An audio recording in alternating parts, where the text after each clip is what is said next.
Oman breaking ന്യൂസിലേക്ക് സ്വാഗതം. ഒമാനിലെ വിവിധ വാർത്തകൾക്കായി ഈ ചാനൽ സബ്സ്ക്രൈബ് ചെയ്യൂ.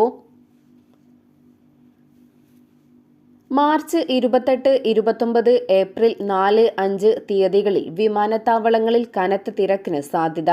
പെരുന്നാൾ അവധിയായതിനാൽ ധാരാളം യാത്രക്കാർ പുറപ്പെടുകയും എത്തുകയും ചെയ്യുന്നതിനാലാണിത്. ഈദ് ഉൽ ഫിത്തർ അവധി ദിവസങ്ങളിലും തൊട്ടു മുമ്പും ശേഷവും തിരക്കേറിയ വാരാന്ത്യങ്ങൾ പ്രതീക്ഷിക്കുന്നു. ഈ കാലയളവിൽ വിമാനത്താവളത്തിലേക്കുള്ള പാതകളിലും ഗതാഗതക്കുരുക്ക് പ്രതീക്ഷിക്കാം. മസ്കറ്റിൽ നിന്നും പുറപ്പെടുന്നവർ കാലതാമസം ഒഴിവാക്കാൻ സമയം ക്രമീകരിക്കണം.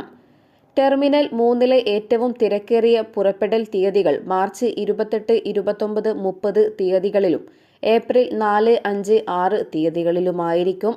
ആയിരക്കണക്കിന് ആളുകൾ അവധിക്കാല യാത്രക്കായി വിദേശത്തേക്ക് പോകും. വിമാനം പുറപ്പെടുന്നതിന് 3 മണിക്കൂർ മുമ്പ് വിമാനത്താവളത്തിലെത്തുകയും അവരുടെ ബോർഡിംഗ് സമയം ശ്രദ്ധിക്കുകയും വേണം. ചില വിമാന കമ്പനികളിൽ മുൻകൂറായി ചെക്ക് ഇൻ ചെയ്യാൻ സാധിക്കും. തടസ്സമില്ലാത്ത പ്രോസസ്സിംഗിനായി ഇമിഗ്രേഷനിലേക്കോ സ്മാർട്ട് ടണലിലേക്കോ നേരിട്ട് പോകാൻ ഇത് ഇവരെ അനുവദിക്കുന്നു. വെബ്സൈറ്റ്, ആപ്പ്, മൊബൈൽ പോർട്ടുകൾ, ഹോം ചെക്ക് ഇൻ സേവനങ്ങൾ എന്നിവയിലൂടെ യാത്രക്കാർക്ക് ചെക്ക് ഇൻ ചെയ്യാം. പുറപ്പെടുന്നതിന് 20 മിനിറ്റ് മുമ്പ് ബോർഡിംഗ് ഗേറ്റുകൾ അടക്കും. ചെക്ക് ഇൻ, ഗേറ്റ് അടക്കൽ സമയക്രമങ്ങൾ കർശനമായി പാലിച്ചിരിക്കും.